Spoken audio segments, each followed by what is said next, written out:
You will always suffer in sales if you do not follow up with prospects.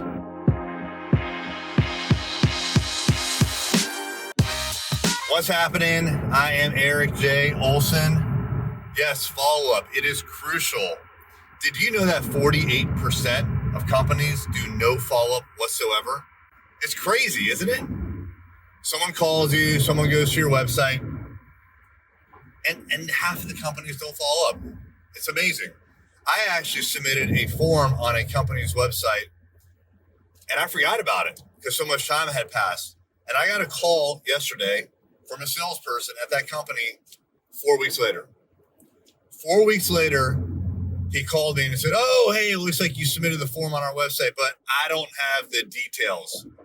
I'm like, "Oh, I should have put in the description what I was looking for," and I forgot.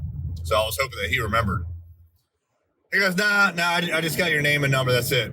So how can I help you? And I'm like, I don't know. I don't remember.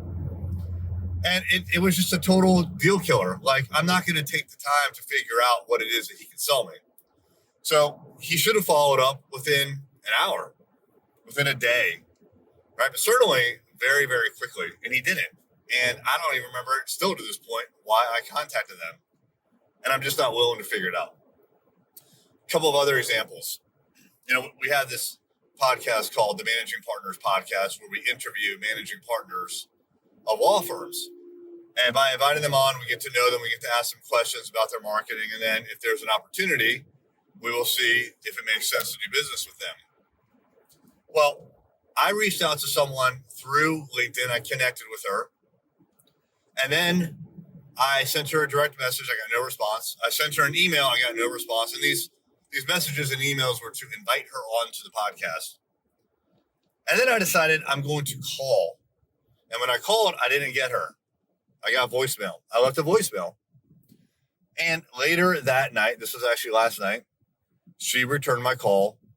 I didn't pick it up. I was busy doing something. I missed it. But she left a voicemail saying that she's very interested and she would like to be on the podcast.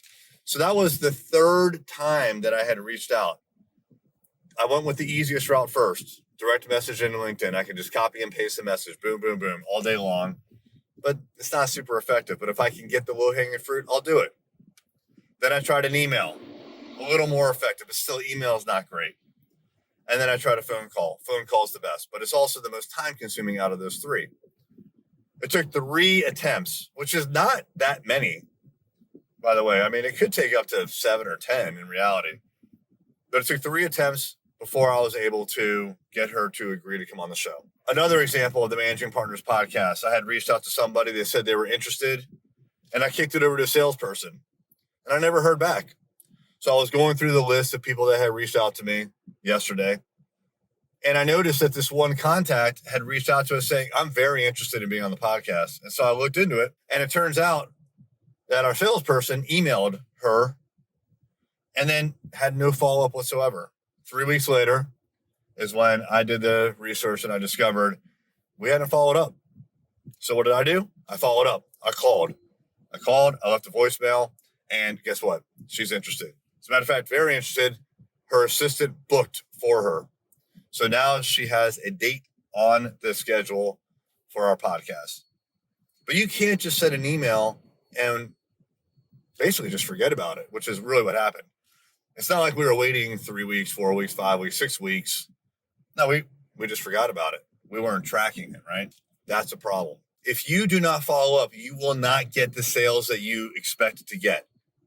These companies that don't follow up, that don't make phone calls, that don't persist in the deal, they're just not, you're not going to get ahead. You have to follow up and follow up a lot. Remember, 48% of companies do not follow up at all. If you follow up even a little bit, you're in the top 50%. And if you follow up multiple times, you're going to greatly increase your chances of getting the deal. Hey there, it's Erik J. Olson. I wanted to let you know about my book, $1 Million Journey, How to Launch a 7-Figure Business. This is the story of what it took for me to go from freelancer with no clients, no employees, no revenue, to growing $1 million business It took me 8 years and I made a lot of mistakes. And all of those mistakes, and more importantly, lessons learned, are in this book. And we have chapter takeaways, 5 to 15 takeaways that you could apply right now to your business. Check it out on Amazon, $1 Million Journey by me, Erik J. Olson.